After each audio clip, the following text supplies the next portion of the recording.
in Japanese anyway, the way that you ask somebody what they are is literally translates to, but what are you in your heart? Welcome to Biomechanics on Our Minds. My name is Melissa Boswell. And I'm Hannah O'Day, and we're Ph.D. students at Stanford University. This podcast is brought to you by the International Society of Biomechanics. It's time for Boom. Welcome to Boom, where we have Biomechanics on our minds. Boom. Boom. Boom, boom, boom, Boom, boom, boom, boom. boom. Welcome to another episode of Boom. I'm Hannah. I'm Melissa. And today we have a really exciting episode. We talked with Carolyn Bertozzi, who's a professor at Stanford, and she identifies as a gay woman. And we also had a really beautiful conversation with Riley Suhar, who's a Stanford Ph.D. student who identifies as a transgender woman. Yes, and we're having this special episode in celebration of Pride Month. So happy Pride, everyone. And that being said, in this episode, we're going to talk about some topics that we don't usually discuss on Boom. And they might be somewhat sensitive, like the biology of sex, gender identity, and sexual orientation. And so we just wanted to share that up front, but really hope that you will stick around with an open mind because it's a really beautiful episode where we learn more about the stories from the scientists in these areas. And if you're wondering about the first clip that you heard to open the episode, we really think that was a beautiful moment with Riley where she explains what that means. And we felt so moved by it that we also wanted to title the episode that way. Yeah, so stick around. First, we have Carolyn's interview, and then we talk to Riley. So if you want to hear more from her, make sure you stick around for the full episode. But before we jump into those, we have a bit of Boom. Bit of boom, Gucci. Bit of boom, Louis. Bit of boom. Bit of boom. For our first bit of Boom, we are going to look into the story of Caster Semenya. And she actually was brought to our attention by one of our friends who listens to podcasts and was just like, I have this crazy story. You're not going to believe it. And I really didn't. It's kind of wild to think about people that have different biological sexes or maybe different chromosomal patterns. And we'll talk a little bit more about that later. But anyway, the story of Caster Semenya, she's this amazing runner who won gold in the women's 800 meter at the World Championships in 2009.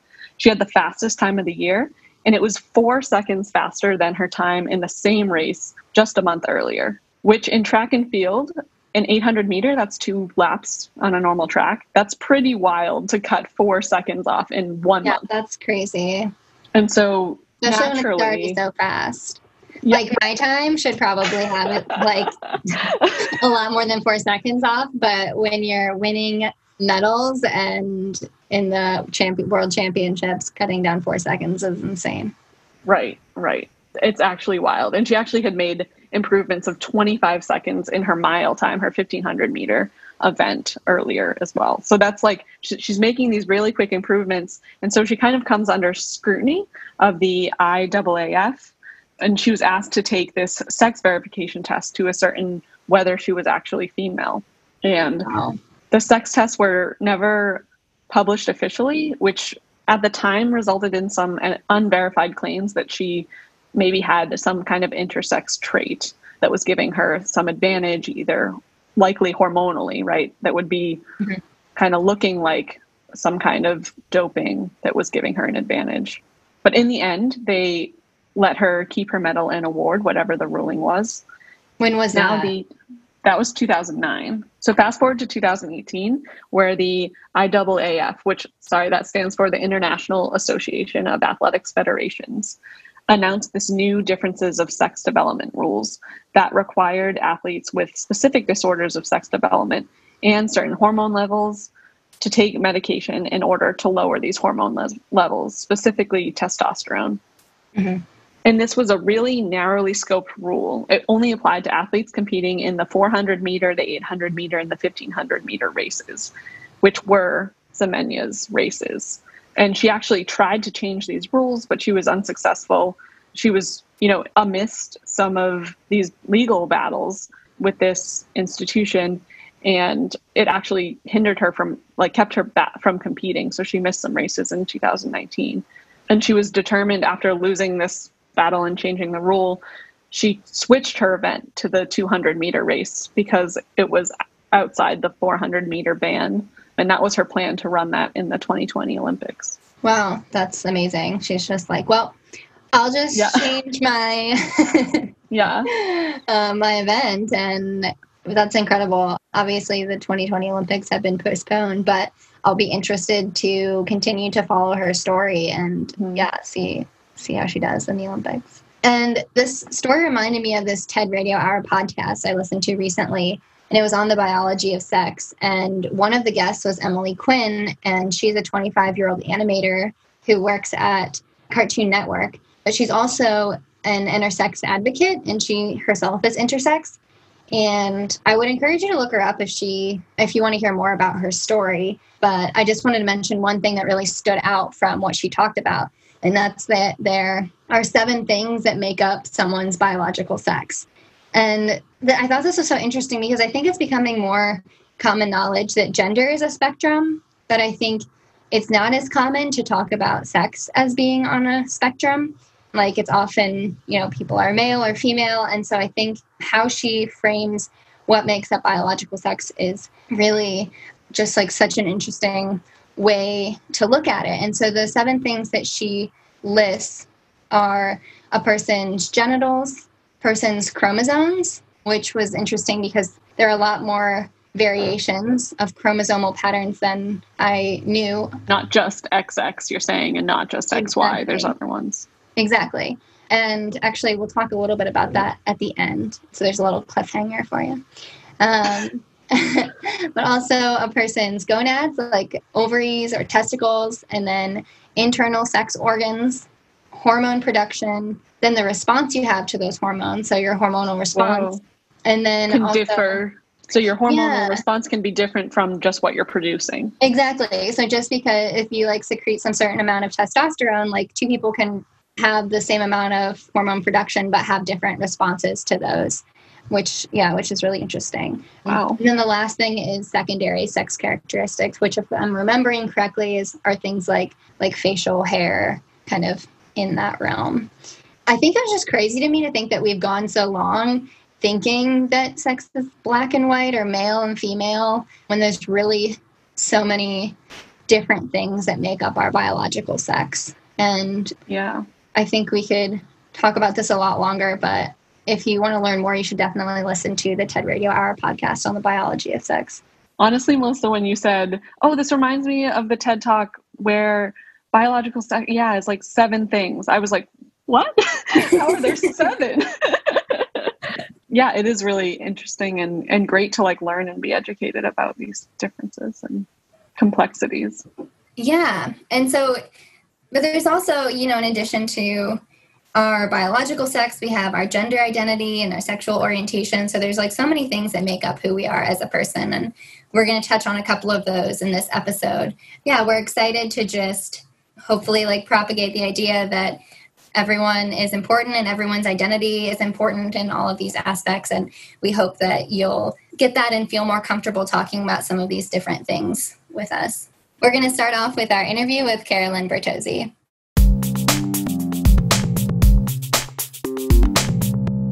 So hey everyone, we're here talking with Stanford professor Carolyn Bertozzi, who is a leading scientist in the field of chemical biology, and she actually founded a field known as bioorthogonal chemistry, and is one of the youngest recipients of the MacArthur Grant, having received it at age 33. So we're really excited to have you join us today.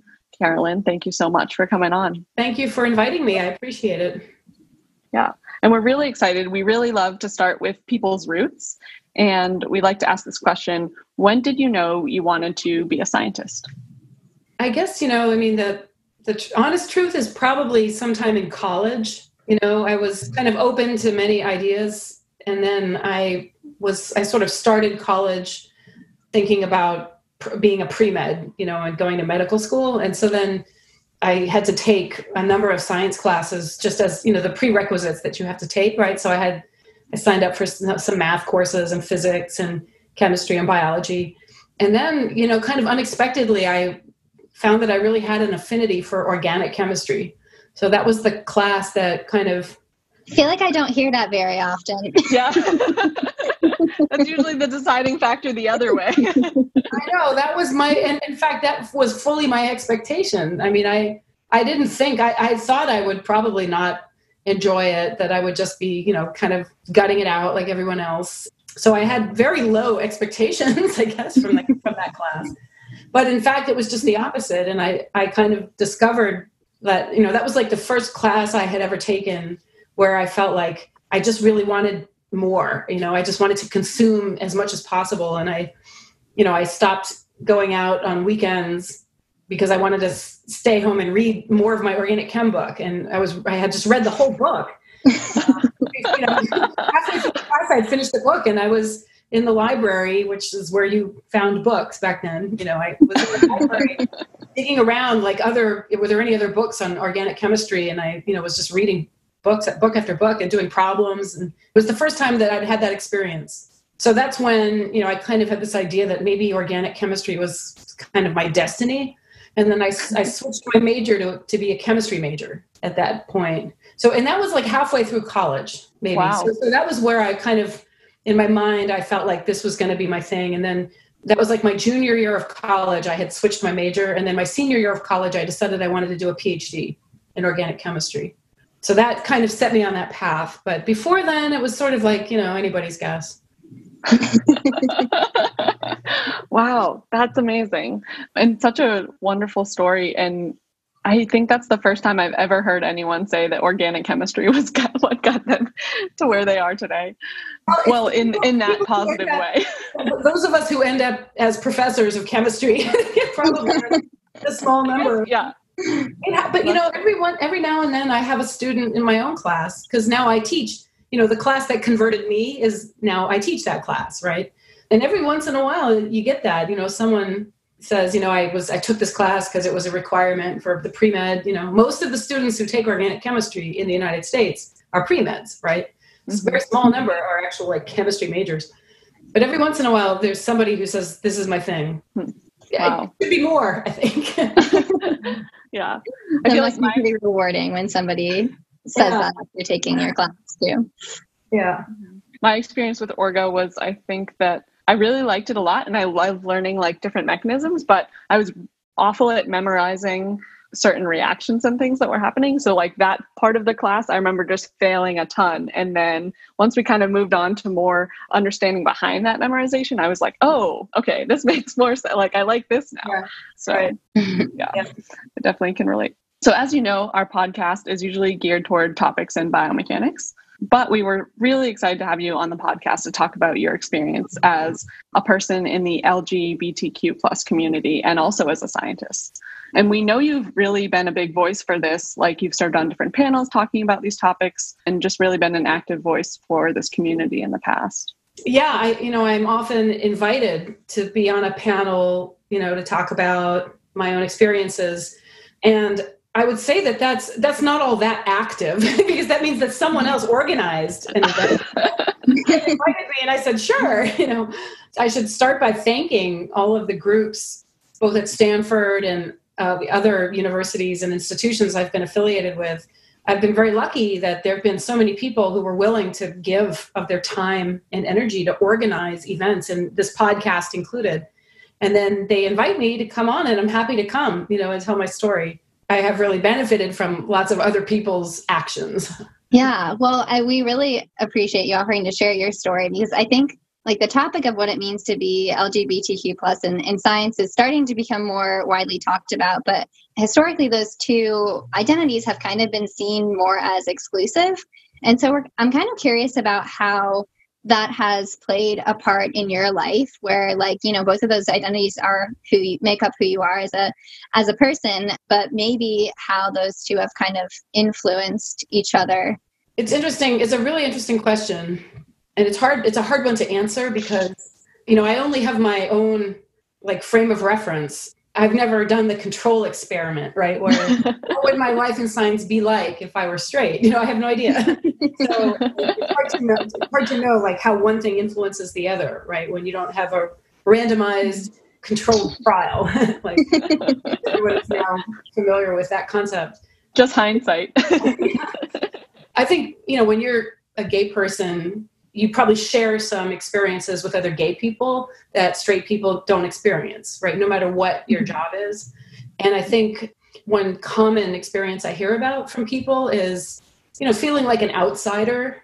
I think, kids who grow up and when they, become self-aware, often they're in a lonely environment. Sometimes, they don't feel safe coming out to their friends or their family, their kids, right? They don't have autonomy, and it can be a very lonely experience. And I think it's also true that women who are in the physical sciences, who are straight, often find as they progress in their profession that it can be a lonely experience, right? They might be the one and only female faculty member in their department, the one and only woman in the management team. I think being able to deal with life as an outsider is something that gay people, they have a lot of experience with that. And I think at the time that I made the decision to pursue chemistry as a profession and academia, I guess I already was very comfortable, like I had coping mechanisms for being a minority. And I think that was helpful because I remember in graduate school, that was the first time where I felt, there were like the women disappeared. They were there in college, but when I went into my PhD program, in 1988, it was a long time ago, it was like 10% women back then in chemistry PhD programs. The few women that were in the program were like, wow, this is so weird. It's like, I just feel like I don't belong here. And I was like, well, what else is new? I didn't have a problem with that because I had no expectation of fitting in anywhere ever. So I think that actually was sort of an advantage to me. And it also kind of shielded me from some of the toxic masculinity dynamics that heterosexual women have to contend with. And again, this is just from my friends and the way that they described it to me. They felt frustrated when they weren't being taken seriously professionally by their male colleagues. And I think that's because the men interacted with them as, people that they might want to date, right? Or people, they really didn't know how to interact with them as a scientist. I didn't have that problem because none of the men were going to interact with me like someone they wanted to date, right? So they were like, they didn't know how to talk to me. There was nothing else to talk about except chemistry, I guess, right? So that was an interesting situation for me to watch, And for the most part, there were obviously some exceptions where I had to contend with homophobia. Show me a gay person who hasn't, right? Of course. But I think for the most part, people very quickly get past their sort of discomfort with meeting a gay person when they're not used to that or something. They very quickly get past that and forget that. And then you just blend in after a while. You talked a lot about this feeling of kind of being an outsider. And I think sometimes that can come from within, but a lot of times that can come from like the cultures that, like you said, the environments that where a single woman in the, this environment of other males. But I'm wondering, how have you approached improving this inclusivity in science, whether it be like actions or with just like things you say, or, what types of things do you do to kind of improve that environment? First of all, I'm always looking for new and better ideas. Okay, so I don't have all the answers here. So I'm trying to be open-minded when people present me with ideas. So I don't know. I think maybe probably the most important thing I can do in my present position is, listen to people and try and hear what they're saying. And then from a very pragmatic standpoint, I do have some control over, for example, the people in my own lab, because I am the sole decider of who I hire, right, to be in my group, my grad students and my postdocs and my technicians, my staff, because that's the one sphere of influence where I have the primary decision-making power. I have an opportunity to try to create a diverse and inclusive lab. And I have some influence beyond that, like we hire faculty in chemistry. I'm in the chemistry department. So I have input into who we hire and promote. Certainly, I'm not a sole decision maker. Those decisions get made at more of the department consensus level, but I have a voice and I can use that voice. So I think those are the two things that I, have to remind myself to, use my voice to advocate for diversity, inclusion, and the voices of other people. And then in my own lab, I think it's important that I do my best to, have the best lab that I can create, which is going to be a diverse lab. And I think I've been successful in some ways and not as successful in others, and there's plenty of room for improvement.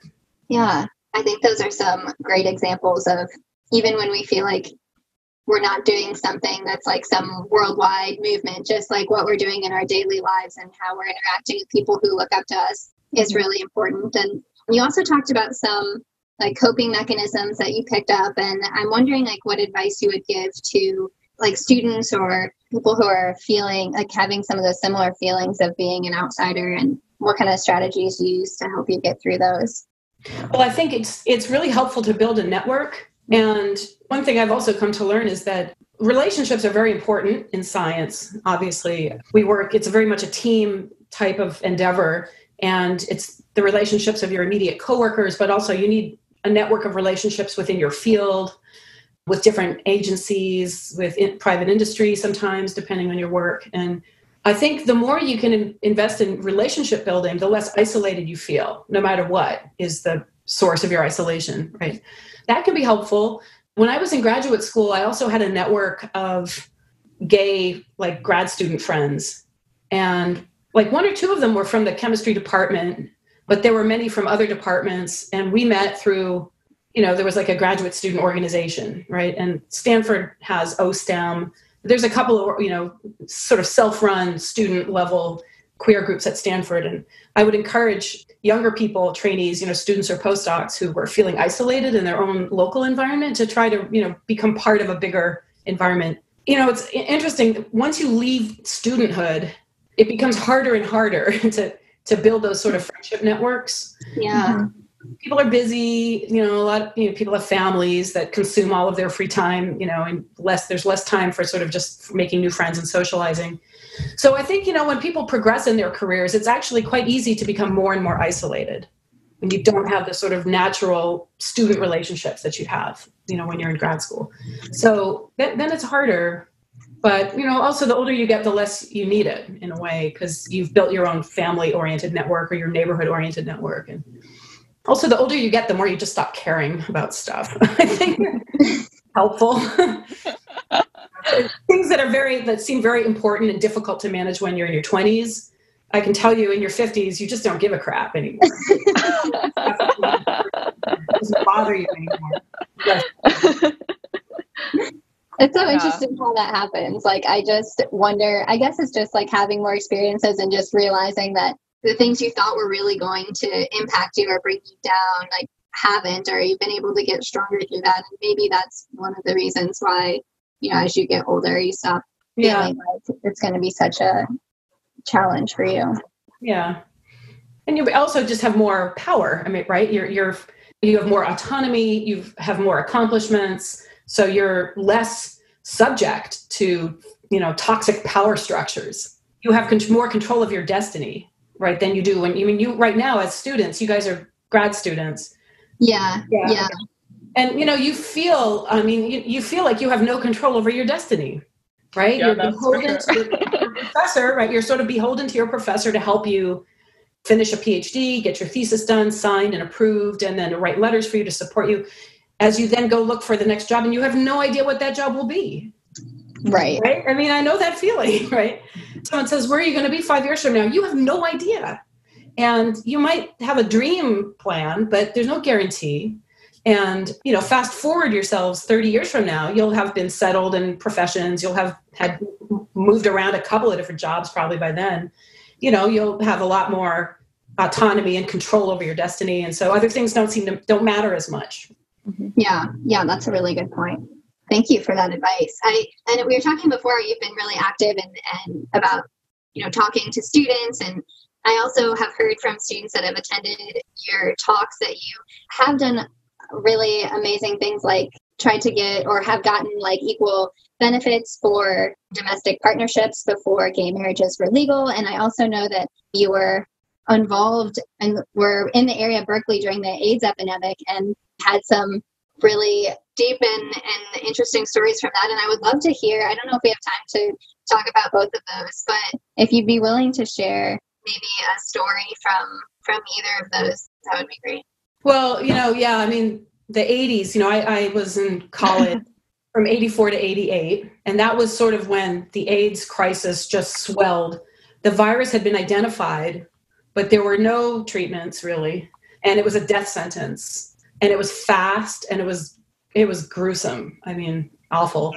And so, college was when I was sort of becoming self-aware as a gay person and getting involved in the local, I was at Harvard as an undergrad.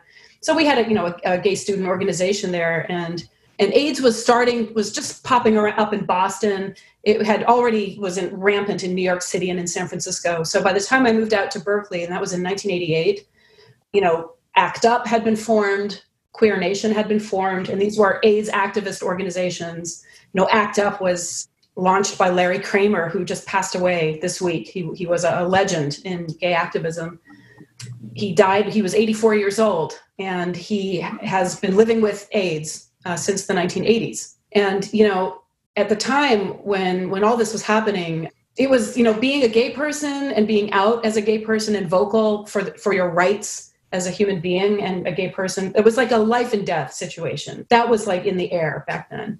So I was in ACT UP, and we had our staged protests in San Francisco where we called them die-ins. So we would all lie down on the street and outline ourselves with chalk. Oh my gosh.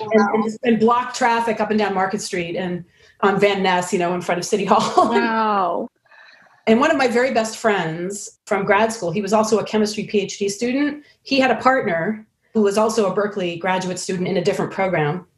And they had been dating for a while. And back then, when you started dating someone, you should go get tested, right? That was sort of like everyone said, before you engage in any intimacy, you've got to get tested. And they kept putting it off because they were scared. They didn't want to know, right? And so finally they went and got tested, and my friend was negative, but his boyfriend was positive. And that for me changed everything, because we were really good friends. We hung around a lot, and we had a bunch of friends that we had Thanksgiving with every year. And every year during grad school, we would get together for this Thanksgiving party. And there was always like a few guys from the previous year that were gone, and they had died. And every year, more and more of them died. And then that year, we got the positive diagnosis for my friend, and we had Thanksgiving, and he was like, am I going to be here next year? And and the way that they died was so gruesome. I mean, it was just awful, because they succumbed to opportunistic infections for the most part. And, I spent a lot of time in grad school in hospitals, right? Visiting people. I was just in and out of hospitals all the time. Every weekend, we're like, oh, who are we going to visit this weekend? We're in the hospital. And you'd walk into the AIDS ward, and it was like COVID wards, right? Everyone was like head to toe PPE. In the early years, it was because people were afraid to catch it. They didn't quite know that you weren't going to catch it from airspace. But as the years ticked by, it became the opposite, where you didn't want to infect someone who was immune compromised with whatever you're carrying. And then, by the 90s, around the mid 90s, it just changed because the drugs, we ended up with protease inhibitors, right? And those with the non-nucleoside reverse transcriptase inhibitors, and then eventually the integrase inhibitors came in. And it was like, this friend of mine who was positive, and we were just it was a ticking time bomb. We were like waiting. He was getting his T cells monitored every month, waiting for them to drop, just waiting and waiting and waiting. And they didn't. And he hung in there asymptomatic for a long time. And then they started to drop, and he had his first opportunistic infection. It was a CMV infection. And that was just around the time the first protease inhibitors had been approved. So they put him on the protease inhibitor, and it subsided, and his T cells came back up. And the thing is, in that period of time, because he had assumed that he had no future and that he wouldn't survive, for beyond 5 years or so, he actually had spent all his savings, had decided, I want to see the world. He had traveled the world and burned all of his savings to the ground because there's no tomorrow. And all of a sudden there was a tomorrow, and he's still alive today, just as Larry Kramer lived to be 84 years old. And Larry never thought he would even see the age of like 35, and he lived to be 84. So that's in my experience. And much of that happened during my years as a grad student and a postdoc. Wow. What a time to be like in that, and talk about perspective. Like, I think like what a time to be gaining that perspective and seeing that like so intimately in those different relationships. And it definitely made me want to kind of shift my research as a postdoc and later as a faculty member to be kind of more translational, I think. Yeah. Carolyn, I just want to sit here and listen to you tell these amazing stories. No, I'm curious for you guys. So here you are, you're grad students in a weird pandemic situation where your research is shut down and you don't know when you're going to crank up to full operations again, but there's a lot of uncertainty about the economy and what's waiting for you on the other side, because you're at that point where you want to start your careers. And I imagine, some years from now, where you're going to look back and say, like, that was such a strange episode in history. And maybe it is affecting your future in ways it's too early to predict right now, but it could be. Yeah, that's so interesting. Like when you make those connections and how that shifted your career, and thinking about how, it's definitely hard to know now and to even comprehend the effects that this will have as we're going through it. But it is interesting to think about that. And I know, I agree with Hannah that I could continue to listen to these stories. I know you only have a couple minutes left, so maybe we could just end with one last question, which is, if we were like 50 years into the future, sometime in the future, what would it take for you to reflect on the state of the scientific or academic community, or even like just society as a whole, and say that we're really truly an inclusive community? Wow. Well, I'd like to see a succession of women heads of state. I think that's, that would be America. We haven't managed to accomplish such a basic thing as include 50% of the population in the power structure that governs us. So I think anything short of that is a failure. So I would like 50 years from now to look back at not a one-off, first time in 500 years and last time. I would like to see some, kind of a regular flux of women heads of state in the United States. I would like to see the Senate and the Supreme Court, represent us better. I would like to think that we could have not only a woman head of state, but maybe, a gay person. We actually had a candidate for in the Democratic primary who was gay, where like it almost didn't even come up almost. I mean, maybe it came up in some circles, but around here, when you heard people talking about Pete Buttigieg, I mean, nobody ever said, oh, by the way, he's gay and running on a gay agenda. It was just kind of like, and that to me is like, I'm like, how, that's amazing that is what happened, actually. It wasn't that long ago in my world where just being an openly gay person was such a radical thing. Just, it was so radical to even just acknowledge that. And the social view of queer people and their lives and relationships and their relationship to society has changed so much in 10 years. It's unbelievable. I'm so happy. I really am so grateful that like your generation is such a progressive generation of people. And I saw that for the first time during Obama's candidacy and when he was elected president, and the influence that like people under the age of 30 had in that process. At the time, that was so important to me because we had just had our first baby. He had just been born in 2008.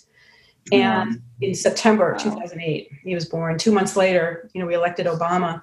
And I remember it was such a relief to me, even though Obama was, not a perfect candidate for gay rights by any stretch, but it was such a push in the right direction. I felt much more hopeful that I was nervous about bringing a child into a homophobic world where he might take a lot of abuse because of the nature of his parents.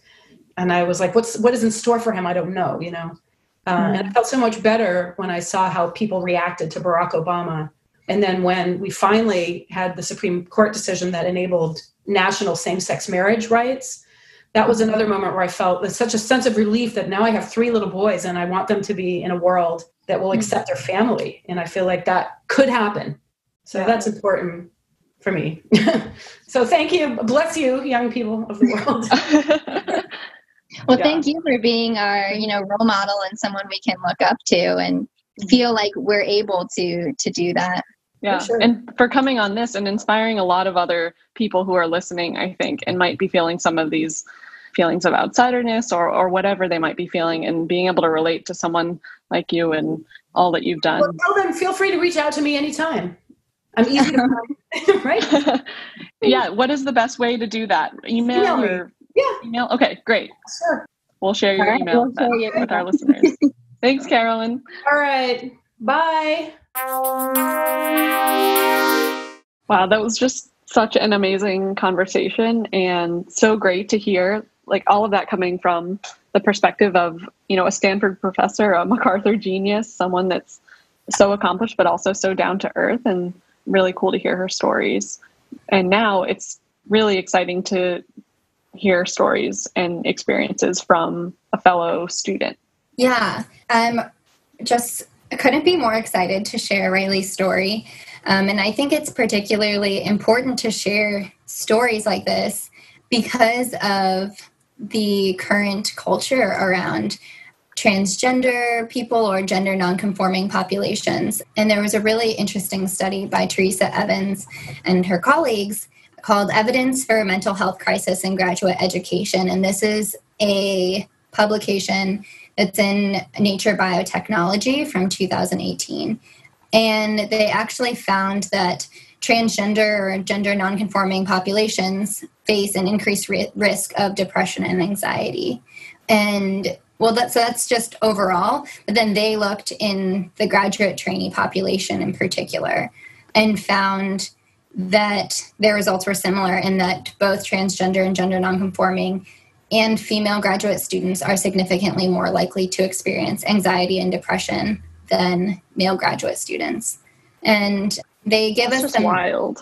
I know. And I mean, it makes sense, right? Like, I think the support just it's not the same. There. Yeah. And there's like so many reasons for that. I think, like, as we'll hear from Riley, it's obviously like such an internal struggle as well, like trying to like know who you are and like understand, you know, what your identity is, and maybe especially if it's different than how you present yourself or have presented yourself your whole life or how people see you.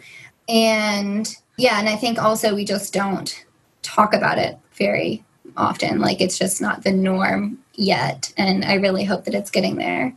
Yeah, they give some numbers, and those transgender, gender nonconforming graduate students' rates of anxiety and depression were 55 and 57% respectively, which is... And what were the, compared with...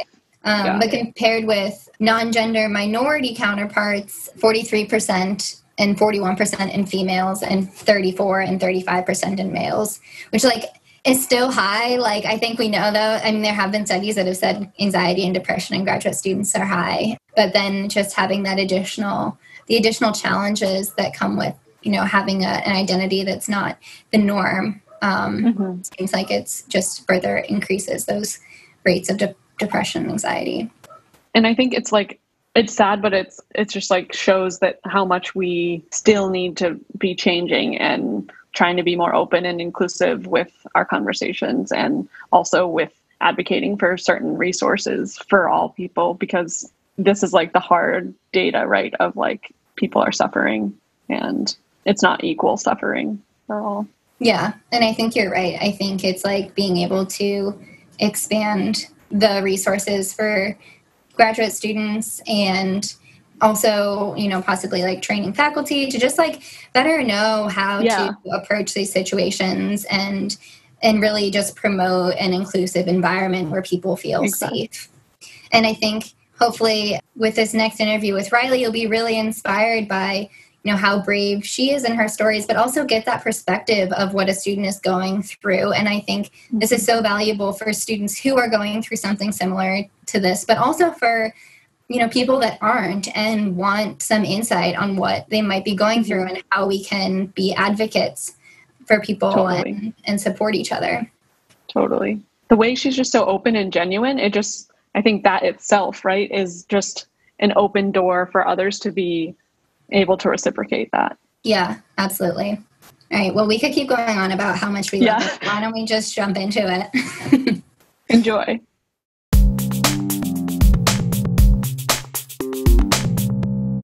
Today on Boom, we're really excited to be talking with Riley Suhar, who is a material science PhD student at Stanford and also an amazing artist and photographer. I'm constantly blown away by your digital illustrations, both scientific and non-scientific.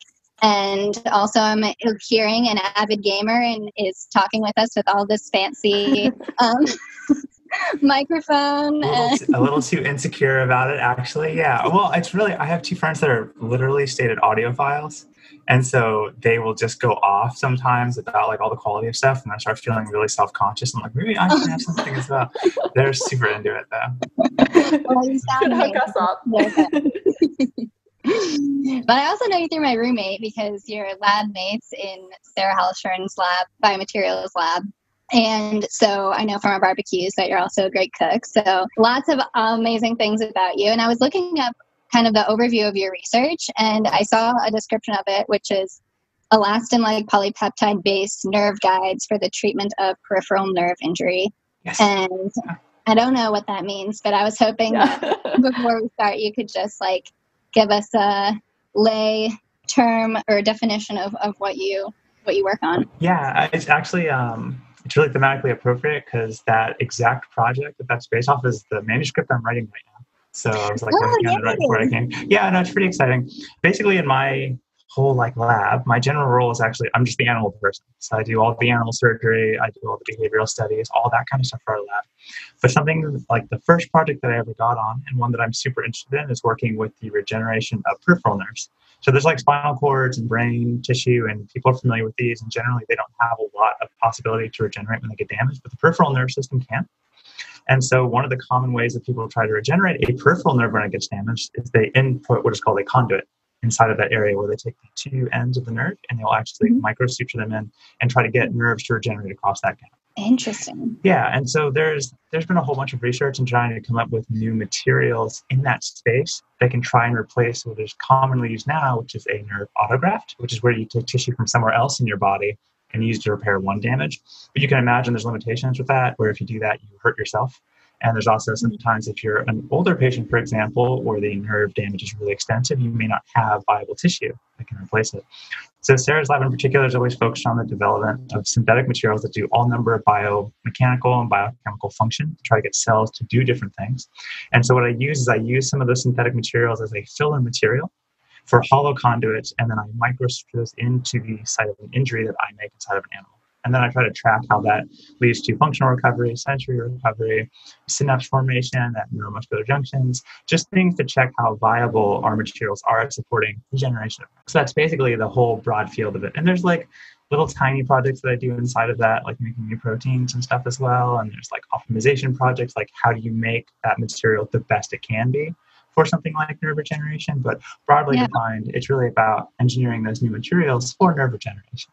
That's awesome. I love it.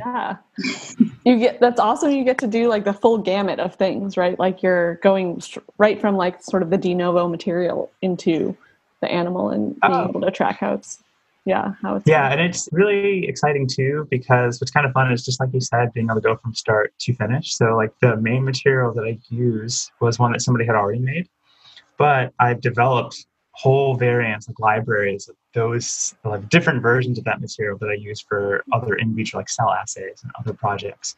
And so, through these different projects, I have been able to experience that whole thing. And what's also kind of fun too is that I love animals. I see that I have a rabbit, and there's a fish tank behind me, and it's a whole little menagerie.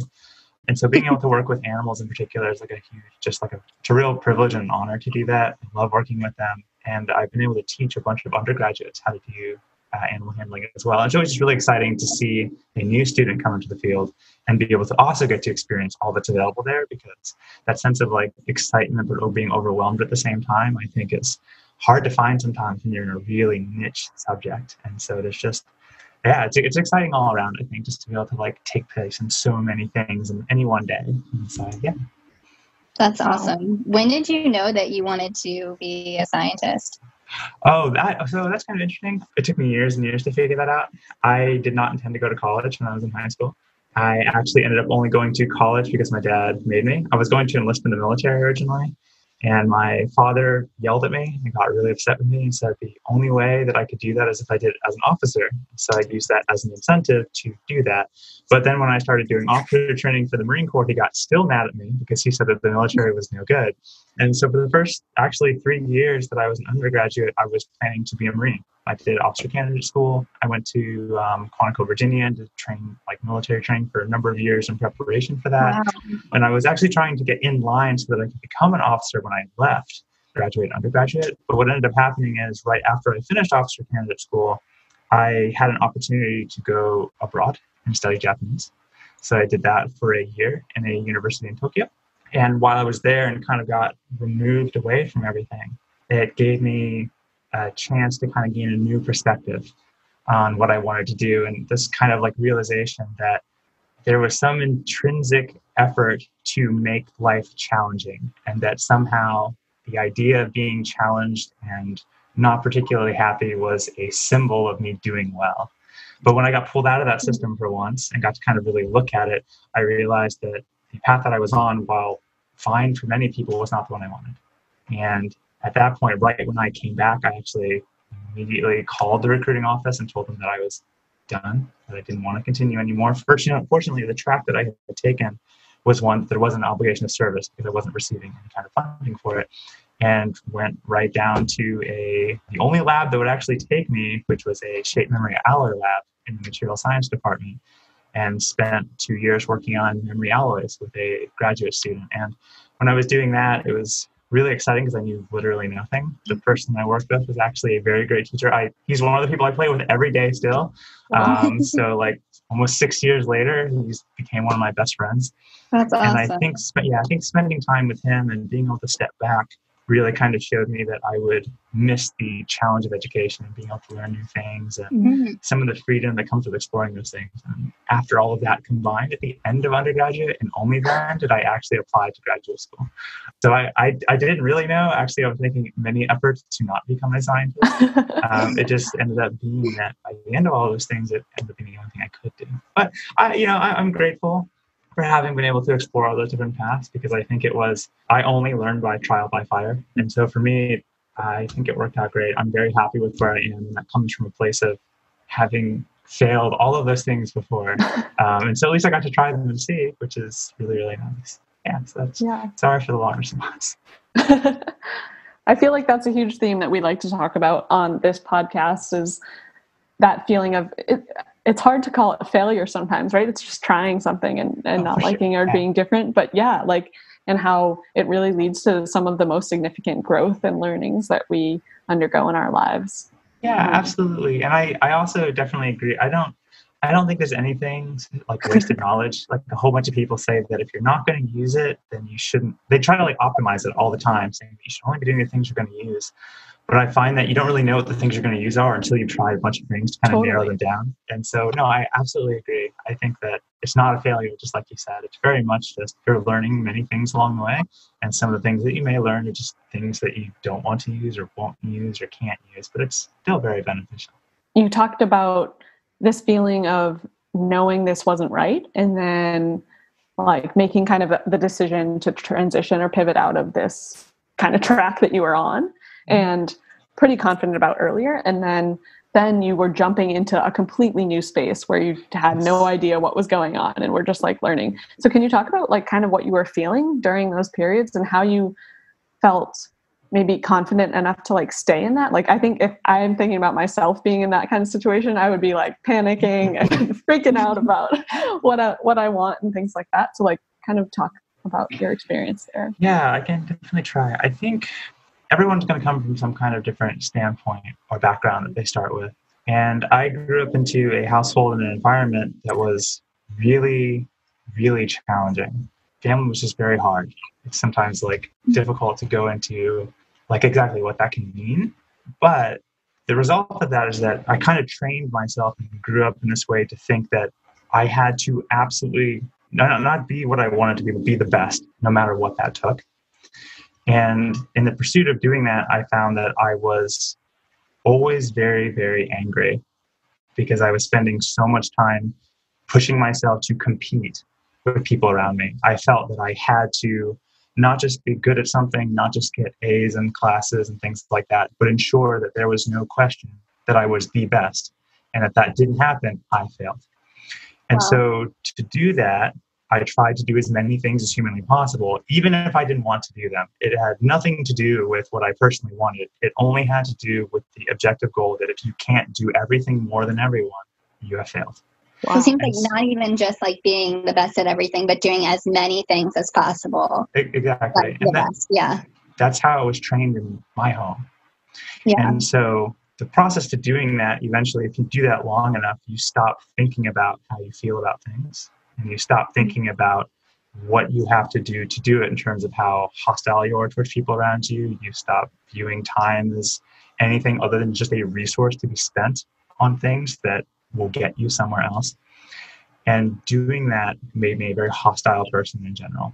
I did not have a lot of friends. I did not communicate very effectively. It was very cruel to people, unnecessarily so. And it wasn't fair. And I think what affirmed in my mind that I should probably change from that path was the opportunity to leave. Because what had happened is if you are constantly surrounding yourself with those things, all that is doing is reinforcing that mentality passively. Right. You never get to question something, because if you drown yourself effectively in all of these things and you never get to stop and pause, you never get the ability to think about it. Yeah, And so it was exactly. So all of the tasks that I was really doing was an attempt to blind myself to the fact that I didn't like what I was doing. But it kept on doing a negative feedback loop where what would happen is you just keep doing more and more and more. Yeah. And that effectively keeps narrowing your view even more. Mm. And so what I ended up doing instead, or what I found to be a lot better, is that when I was able to leave, that was the first time that all of that finally got to stop. And when all of those things were gone and I was actually left with, now I just have my time to myself, it was kind of interesting because the whole time abroad was about a year long. And the first 3 months was literally just spent doing everything I had been doing from years before, constantly working, constantly doing everything. But as that started to subside, and I started to say, well, I don't actually really have to do these things. I would go out and explore, and I would try to talk to more people. And I would spend more time thinking about what I was going to do with my time instead of just mechanically moving from place to place to get something done. And in that search and in that time where I was able to stop completely putting those blinders on, I really began to find out, well, I don't actually like doing it at all. Mm-hmm. And as I was sitting in a lot of these places when I was like traveling abroad and stuff like that, I was just genuinely happy for the first time, like a really actual long time. Because there's a sense of joy that you get over doing what I just said, being very good at the things that you do. That's fine. But it all felt very hollow compared to even just a handful of nights that I got to spend traveling around, albeit on my own a lot of the time. But that felt so much better than all the years of things I had done before, that I knew that I had to make a change to go down that pathway instead. And so I think that it was probably in the last couple of months before I was coming home that I was really grappling with that decision. And of course, there's a whole bunch of inherent fear associated with that. Like you were saying, it's very, very scary. But I did have the fortunate case that I had a year to do that, which is very, very rare and very, very uncommon. I'm super lucky to have been able to have that opportunity. But I think the thing that confirmed it in my mind was being able to step away from everything and try to actually spend time with myself and realize that when I was there, I hated who was sitting with me and that I needed to make a kind of change to become a better person. And as much as I wanted to. And, getting all those voices away was the best way to do it. I don't know if that answers the question, but. That is just an incredible story, and just amazing how you were able to do that self-reflection and really dig deep and figure out the person that you wanted to be and recognize that it wasn't who you are at that time. But yeah, I think you're right in that, like, having that actual physical distance also gives you some sort of like emotional space to think about who you are and start to, make some of those changes to become that person. So yeah, what an awesome story. Definitely that cognitive distance was like probably the biggest thing. Yeah, exactly. Yeah, well, we were also hoping to hear another one of your stories. So since this is our Pride episode and we've heard these amazing things about, we already think you're an amazing person, amazing scientist, and you also happen to be a trans woman. And we would love to just hear about your story with that and how maybe you can start off about like when you knew that you were identified as a woman, and that maybe if it was different than like when you came out, when that was, and kind of just talk about that experience. I'm sure there's a lot to talk about. Yeah, I was actually just thinking, I was like, no, I mean, it definitely, that's hard, I think, for anyone in that space or in the queer space in general. And always the question of when did you know something? Knowing that can be hard for everyone. And I think, I guess I can break it down into a couple things. I basically think of my life in a couple sections, where one of them was broadly definable to say some sort of denial phase. And what I mean by that is not just about gender identity, but about everything. So the whole undergraduate approach was this idea of a denial phase, that there was no sense of happiness. There was just this one mission of becoming the best, whatever that meant. And this whole mentality that ended up being built up that the ultimate sign of success was unhappiness, and kind of a building, as I've heard kind of said dramatically somewhere else, a temple to suffering. It was the idea that if you were tired, if you were exhausted, if you were unhappy, somehow you were morally better off than somebody who was happy. Because someone who's happy is wasting their time, right? If they're not doing everything they can, they must not be working enough. And that's so interesting, because I also feel that sometimes in grad school, where it's like, are you sleeping at night? If you're sleeping, then you're not doing enough. Well, that's that's something that's really painfully sad, because that is so prolific in our culture, the hustle culture, right? That's really just a cutesy term for what I just said. It's that whole idea that you want to subjugate yourself to suffering, because that is the sign of success for many people. And they don't say it that way, but that's what it ends up translating to. They don't call it that, but that's the result. And so that's what it ends up being. And so when I was growing up, I grew up in the south of Florida. I think you guys have probably heard some of the stereotypes about Florida. They're mostly true. And something that I think was kind of interesting about my position in particular was that my family is exceptionally old. And what I'll give as a perspective of that is my father was born in 1944. So to put that kind of in perspective, I think that makes him, 76? He actually just turned 77. I thought at first you were saying like old school like traditions, but I see. But also like literally old. But that's exactly what it comes down to. My grandmother was born in the early 1900s. And so they lived in a period where the social rules and norms of our society were very, very different. So I used to hear a lot of really cruel and nasty things about different races, different genders, different sexualities. And when you grow up in a household like that, identifying as a woman is not something you can do, but you can identify as a deviant. Because if you're told all the time that a certain behavior is wrong or bad, you don't ever conceptualize it in the concept of an identity. It's not an identity. It's a wrongdoing. It's a sin. It's something cruel. So as I was growing up, all the way probably up through undergraduate, the word transgender never, ever popped into my mind. It was something much more malicious. Which I think there's a whole bunch of people inside the queer community that can identify with some aspect of that, whether they came from, maybe you always hear about like ultra-religious households. Things like that can be very challenging for a lot of people in the homosexual community. Trans community is definitely coming into that space as well.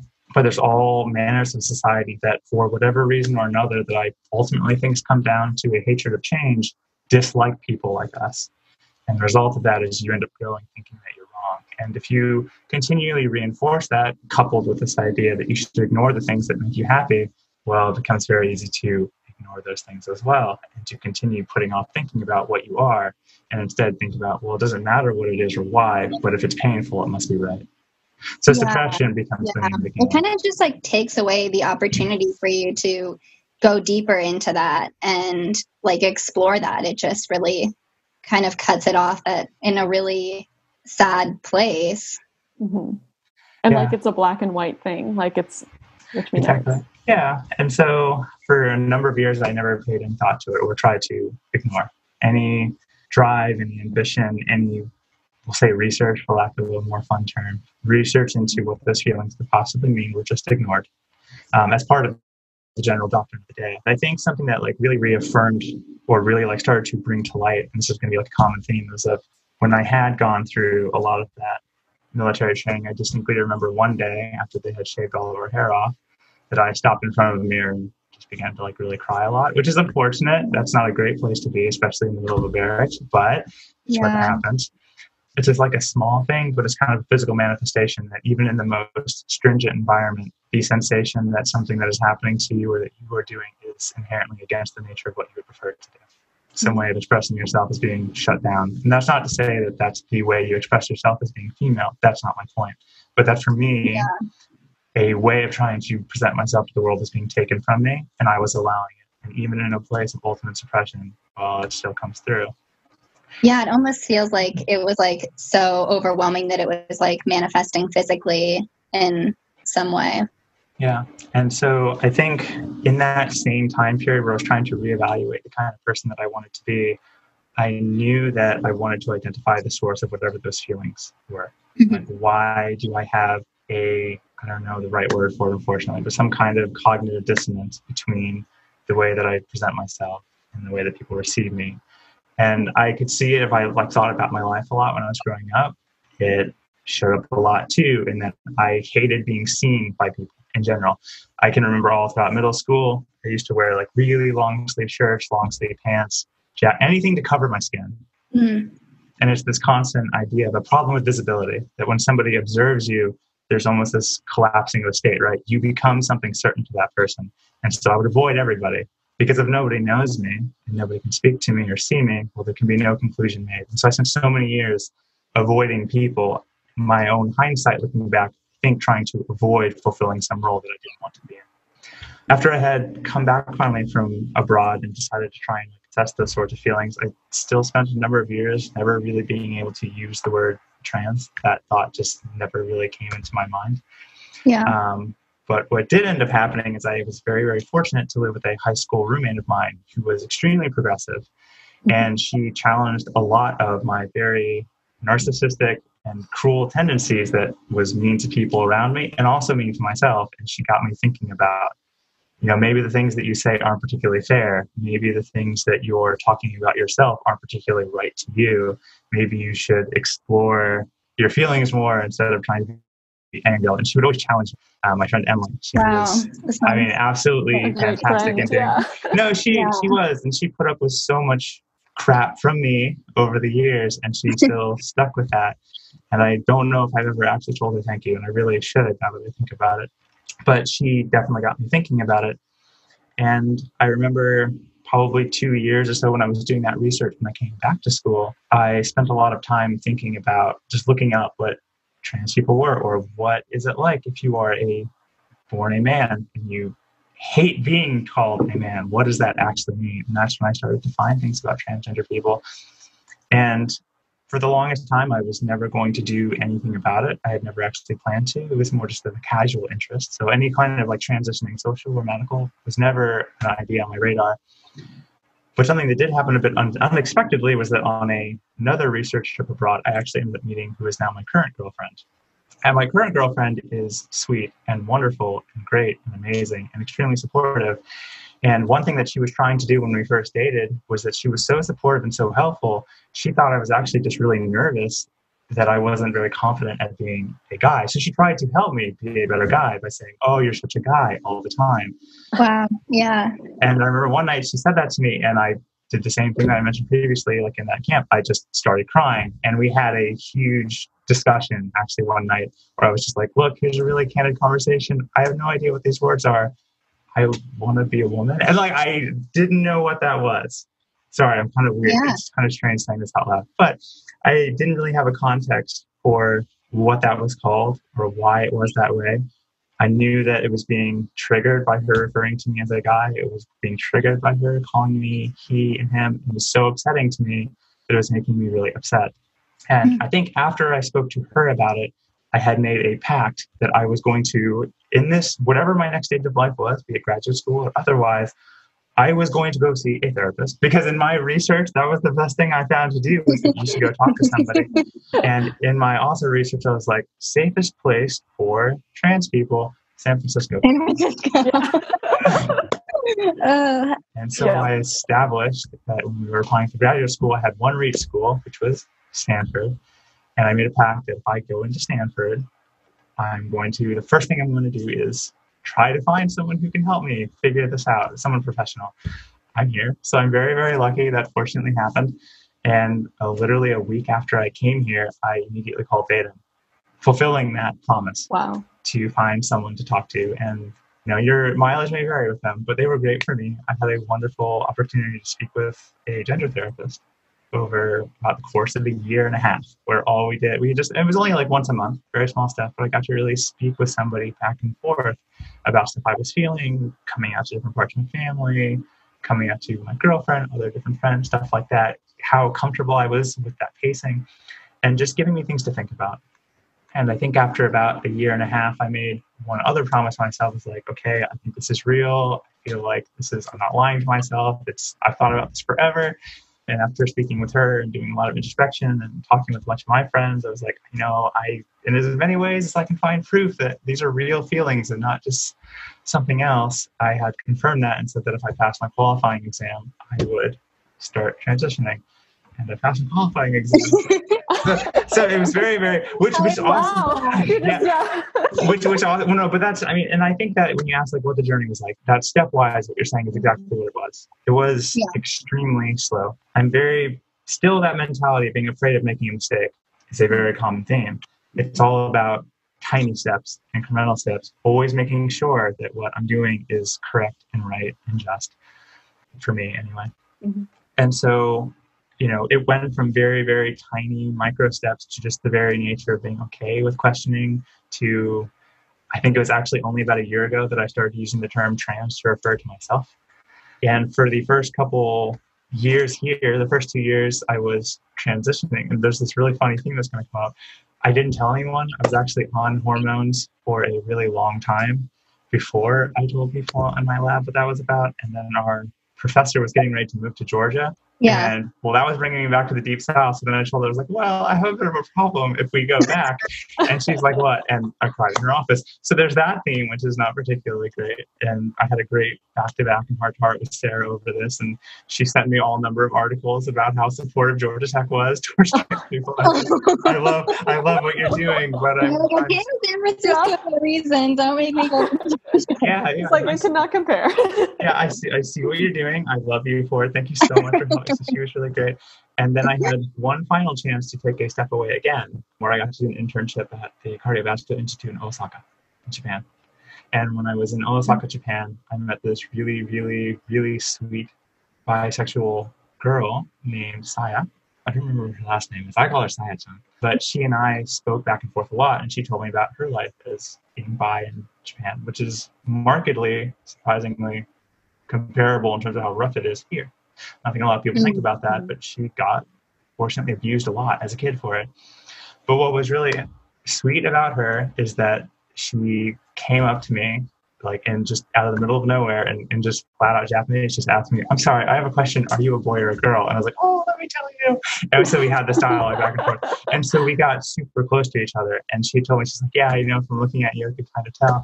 And something that I thought was really cute about our conversations, something that I learned was that in Japanese, anyway, the way that you ask somebody what they are is literally translates to, but what are you in your heart? Wow. And so she asked me that. So sweet. Yeah. And so when I answered it in that question, I was like, I think she's right. And so when I was actually abroad, that's when I decided to, again, for the third time now, tell everybody here that I was going to do that. And so I started changing my name on my Facebook, again, tiny little steps. And then in my group meeting presentation, when I came back, my last slide was that last story I just told you, and I told everyone I was trans there. So that's literally how the whole thing kind of went. And ever since then, I think the last year or two, I've just been trying to finish out my Ph.D. as semi-normal as I can. So. A familiar struggle. Yeah, I know that was really long, but that's kind of how it went. So yeah, it's been fun and scary and exciting. There's still new stuff all the time, which is really, really cool. Yeah, I don't know. I think the end result is that no matter what, I'm just so much happier than I was. And if there was anything else you could possibly get out of anything you do in your life, I don't think there is a better outcome that you could hope for.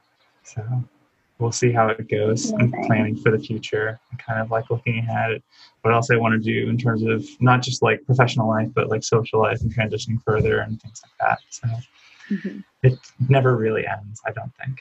Yeah. Thank you for sharing that journey. It was I feel like I was there with you, and it was, such a great story. And just, I love how you did a few things, you gave yourself those kind of benchmarks of if I do that, I'm going to commit to myself in this way. Or you also seemed like you grew in being self-aware and being okay with being self-aware in that throughout the whole thing, which is just so beautiful to see. I definitely think there have been a handful of people who have always been there. And I don't think I have a bunch of friends, but the friends that I have are some of the best I could ever hope for. And so, throughout that it's definitely not a solitary thing. It's told from the context of one perspective, but my girlfriend, Catherine, Emily, my other friend, Shelby, one of my best friends from middle school, Christine, have all been there that whole time and talked to me about this the whole way through in the best way that they can. And I think it was because I had that really wonderful supporting friends who had seen me from all manner of my life, not just someone I just met, but someone who's been there from the beginning, that I could get those outside opinions that I was looking for as someone who needed some sense of validation to, like, is this real? There's the graduate student point, right? You don't have a bias, you don't have a biased subject. So you need to have people who are watching this outside of the system. So yeah, so it all came together, I think. Wow. And that's beautiful that you had those people, and like just through your journey, and that they were able to support you in the ways that they did. Yeah, I love them so much for Well, shout out to them. Yeah. So I'm just curious, like, from all of these experiences and like with all these great relationships and kind of people along the way, would you share like maybe something you've learned and also something you'd want other people to know if they're going through a similar experience, even just being maybe self-doubting or any kind of experience with that? It's not really helpful advice to hear it, but I think one of the best things to do is to just be brave. And I know that's very challenging, but a lot of the people, I have many friends now in the trans community, there's a lot of us at Stanford, which is great. But one common thing that I often hear there is that there's a fear what people are going to think of you. And I can affirm that after having slowly transitioned over years, the global opinion has only shifted a tiny amount. And so if you're waiting for a moment when people around you are going to be permissive to you doing the life that you want to live, you're going to wait forever, because time literally never waits for anybody. And so I would recommend, and the best thing that I think anyone can take away, is that if you know that something you're doing is not good for you, that you're not happy, that something in your life is challenging to you, that you need to sit down and grapple with that as quickly as you can. Yeah. Because the only way that you're going to get to a place where you are happier is if you start to face those things, accept who you are, and start to make the changes that you want to make, instead of the people around you, or further trying to exist in a space that you don't want to be. And I think that's so broadly applicable, like outside of the queer community. That's to anyone. It could be if you don't like graduate school, if you don't like your job, if you don't like something about maybe the way that you think or the way that you act. Any problem like that, you need to just stop running away from it. There's no shame in not liking where you are. There is only shame in propagating that to a place where you can no longer change it. And so with that as well, I've been watching a lot of Avatar recently. So in the words of Uncle Ira, the only cure for shame is true humility. So learn where you are. Try to be okay with the idea that just because something is wrong, that's not a problem. And that you can try to make those kind of changes and be okay with that. And honestly, the best thing you can do for yourself in any situation, and literally any situation. So, I love that. And I just think your story just really, it just shows how brave you are. And like really, I feel like it's just the most incredible example of everything that you're saying, and how you're actually able to do that in your life, and like be brave and be vulnerable and reflect on who you are and actually start to make some of those changes. So it's amazing advice, and also just incredible that you're not just someone to preach the advice, but really follow it.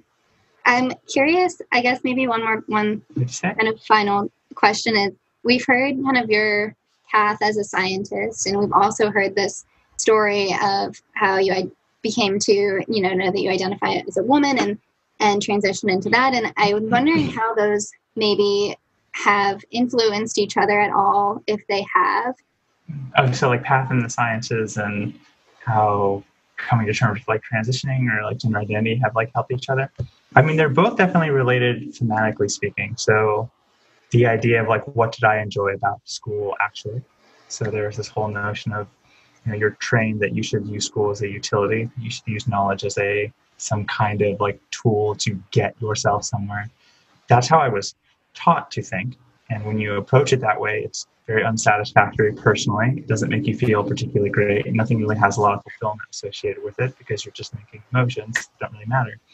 Similarly, when you, as a trans person in particular, ascribe to living in a role that you're not particularly happy with, all of the things that you do are also unfulfilling and sad. And so I think something that I've seen between the two of them come together as a cohesive goal was sitting down and finding what in those things, either your everyday life, such as like with transitioning, or in your academics or in your studying, such as your daily life or your job, what in those things give you fulfillment, and what do you have to do to get those out of it, and whatever perspective shifts that take to change. And so I think that growing as a scientist has definitely helped me grow more as a trans person, and vice versa. Being brave, for example, outside, presenting in a certain way, I can tell you there's literally nothing scarier than the first time you get a research presentation and everyone introduces you to a sheet and you're like, oh, well, it's not a mistake. I swear that's true. That like heart rate that you get is not that different than the nervousness that you get when you're deciding what variables to use in an experiment and you commit to doing it finally. Mm-hmm. It's not all that dissimilar than when you have to put yourself out there for anything. And I think the same thing can be said about artwork too, right? That's kind of the other part of that like triumvirate. The love of art, part of it, like being able to improve and get better, is to analyze objectively where you are and see where you want to go and make those honest strides to do so. And a big part of that is putting yourself out there, because you do need to go in front of the world eventually. And if you don't get okay with doing that in any of those areas, you will never really attain the level that you want to, because you will always be hidden. You will never get any kind of the interactions that you're looking for that make those things really ultimately so fulfilling. Yeah, so something thereabouts probably maybe suggested that. Thank you. I think that's great advice for all of us to, keep in our hearts. And I keep thinking about that Japanese line of like, what are you in your heart, and like being confident and committing to that and being okay with whatever people's judgment of that is. And because it's what you are and who you are. So the Messiah. She was amazing. She was so funny. She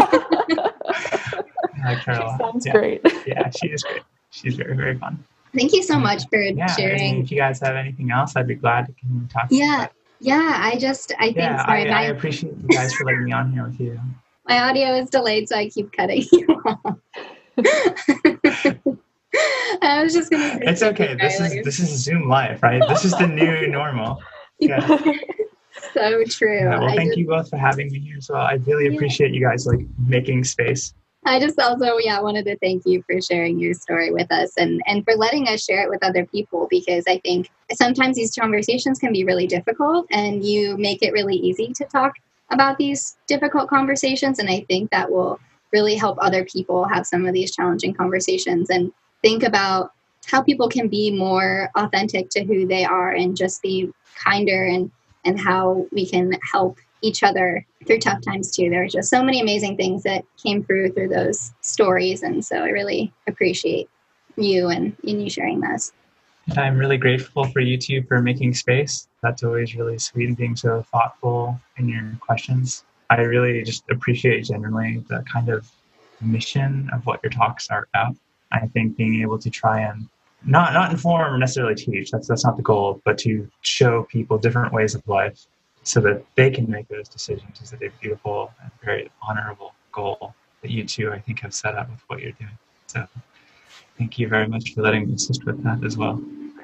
Okay, so Riley, if people want to find you on social media or follow sort of your journey, where might that be the best place? I mean, just in general, on Facebook is always fine. I'm usually open just to talk. If you send like a message letting me know that you're not a bot trying to give me money from some kind of weird site over the COVID-19 money, that would be great, because I've had a bunch of those.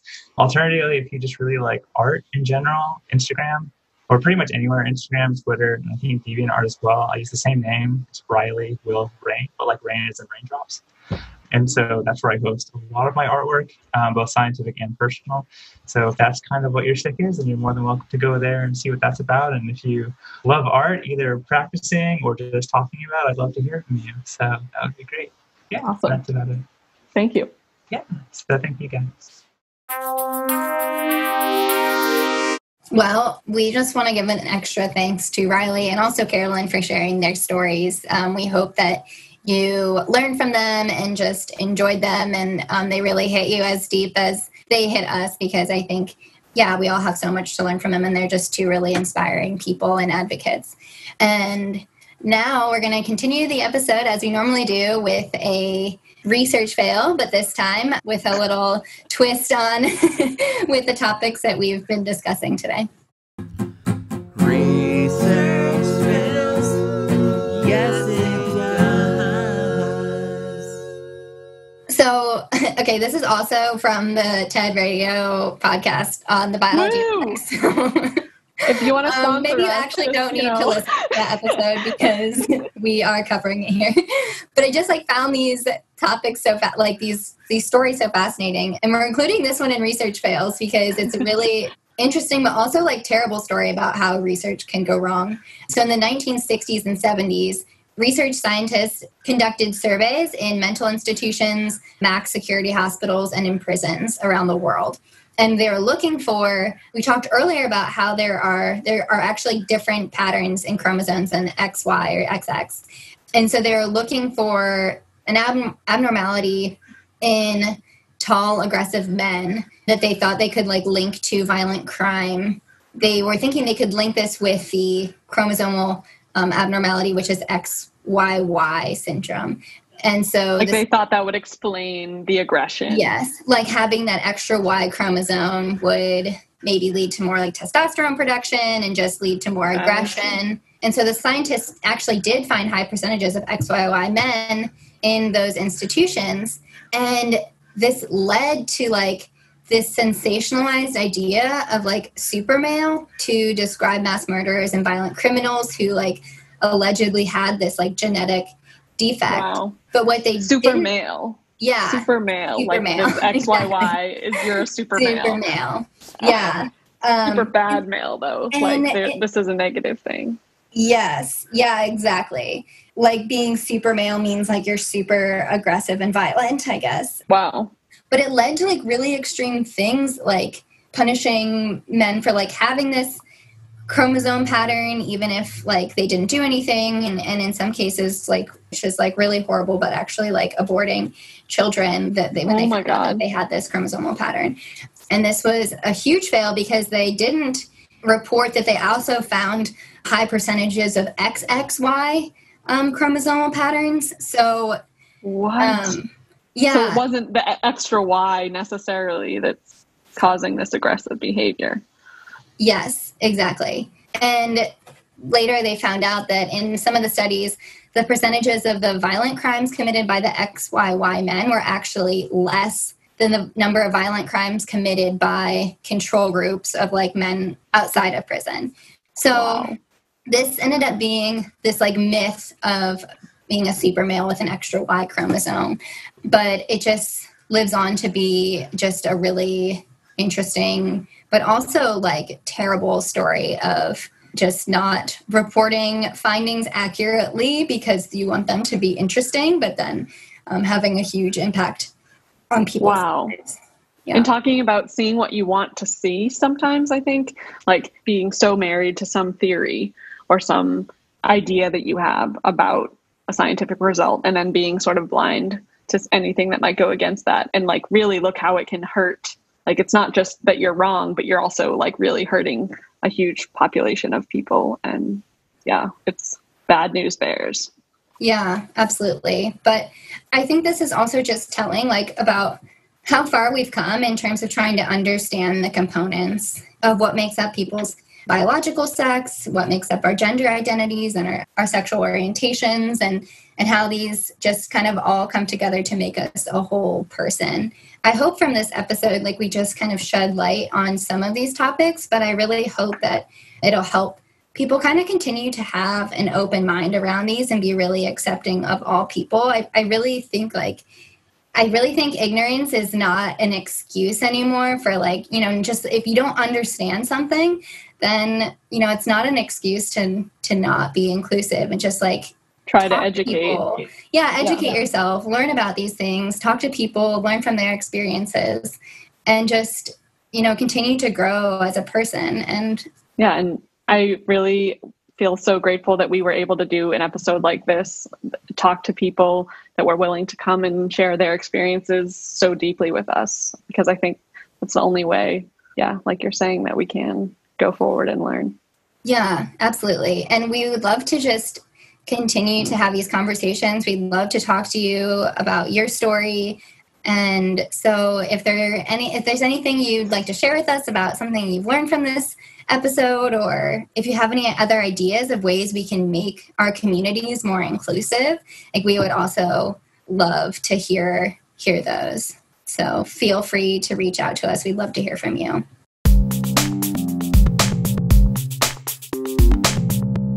So thank you for listening to this month's special Pride episode. We'd like to thank the International Society of Biomechanics for supporting Boom, and also just for the opportunity to have this platform to share some of these important ideas.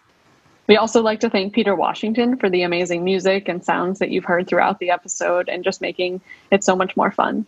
Yes, and if you like, you can follow Biomechanics on Our Minds on Twitter at BiomechanicsOOM, or email us at biomechanicsOnOurMinds@gmail.com. Yes, we love to hear from you. Biomechanics off our minds. See, we do it.